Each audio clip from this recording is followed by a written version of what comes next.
Hi, so you all must be having your English exam day after tomorrow. All the best for that. I am here with some last minute tips and the topper answer sheet review.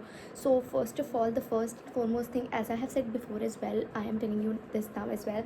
Every time I have attempted an English answer paper, be it in 10th, be it in 12th, in both classes, I scored 97 in English. And the one thing that I did was I always started from section B. I feel like creative writing में you need the most brain. अगर तुम समझ लो article writing या report writing लिख रहे हो तो तुम्हें खुद से बहुत सारी चीज़ें इन्वेंट करनी है and you have to think a lot in that.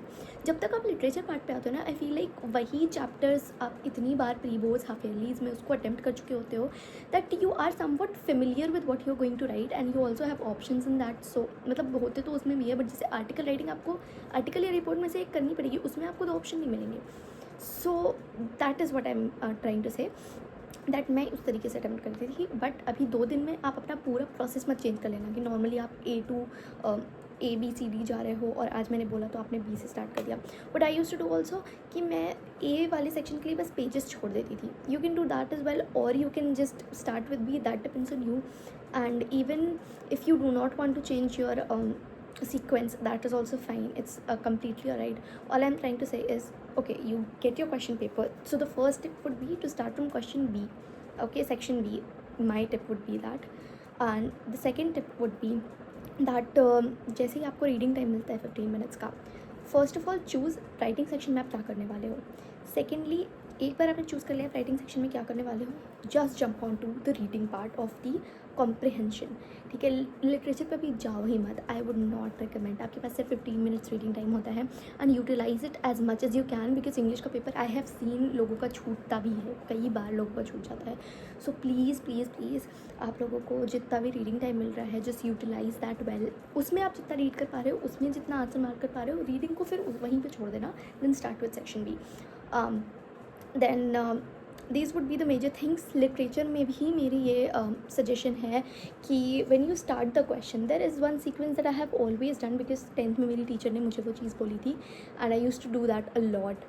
So that is कि आप जैसे ही अटेम्प्ट करना स्टार्ट करते हो, स्टार्ट विथ सबसे पहले तो पोएट्स के नाम याद कर लो सबके, मतलब राइटर्स पोएट्स सबके.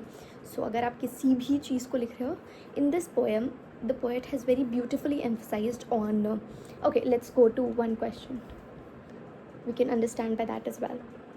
Okay, so like in your sample paper there is one question ki based on Keats' suggestion in A Thing of Beauty, how can one recognize the lasting value of beauty, help someone in the real world cope with challenges or difficulties. So अगर आप इसको answer कर रहे हो, just start with in the poem The Thing of Beauty, the poet John Keats has very beautifully emphasized on the importance of, okay, then you can go on. इससे क्या होता है, 1.5 लाइन तो आपकी इसी में हो गई. पोएट का नाम, पोएट का नाम, आपको बहुत ज़्यादा नहीं सोचना पड़ेगा. Secondly, it looks very professional. So I did that in 10th, I did that in 12th. I would suggest you all to add that in your answers as well. Now when we go on to the topper's answer sheet, topper ने भी section C से attempt किया है and exactly it depends on you from where you start. So there is that. A lot of times जो scene passages आते हैं उसमें भी लोगों को दिक्कत होती है. सो आई वुड से कि रीडिंग टाइम में मतलब उसको रीडिंग वाला यूटिलाइज़ करो. आई हैव सीन पीपल वो बैठ के लिटरेचर का चूज़ करने लगते हैं, 5 मिनट उसमें चला जाता है. So don't do that is what I am trying to say. Okay, then also underline, try to make it as easy as you can for the teacher to read. जितना ज़्यादा उनको easy रहेगा to navigate, I feel like that would be better for them, better for you as well.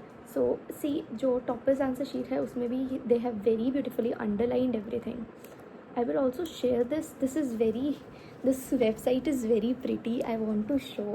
ये देखो, it is like ऐसे है. So I feel like it would be fun as well for you to see. So yeah, that is it. All the best. You all will do. Also, I forgot to tell one thing. In one comment there was this person asking कि उन्हें क्या attempt करना चाहिए, article writing या report writing. So biodata तो बिल्कुल मत attempt करना. You literally doing something double of one thing. मतलब ऑप्शन क्या आता है, लेटर टू एडिटर और बायोडेटा में. लेटर टू एडिटर में सिर्फ एक लेटर है और बायोडेटा में you have to write 1 letter and then biodata. So like you choose. मैंने तो लेटर टू एडिटर कर लिया था, मैंने तो बायोडाटा प्रैक्टिस भी नहीं किया था. Then article writing and report writing, I feel like article writing में you have to invent a lot of details. कई बार वो जो ऐसे स्मॉल डिटेल्स होती है ना कि इतने लोगों की डेथ हुई, इतनी, वो सोचना पड़ता है आपको बहुत ज़्यादा. So rather than that I would recommend कि रिपोर्ट राइटिंग करो, because report writing is something you are familiar with. कई बार स्कूल्स में भी बोलते हैं कि ये इवेंट वाइज की रिपोर्ट राइटिंग लिखो. So I was more familiar with report writing, that is why I did that. And then reply और इन्विटेशन तो आई फील लाइक वो तो ईजी है, उसमें दोनों ही याद कर लो. नोटिस में तो दोनों नोटिस ऑप्शन में आते हैं. या that is it. All the best.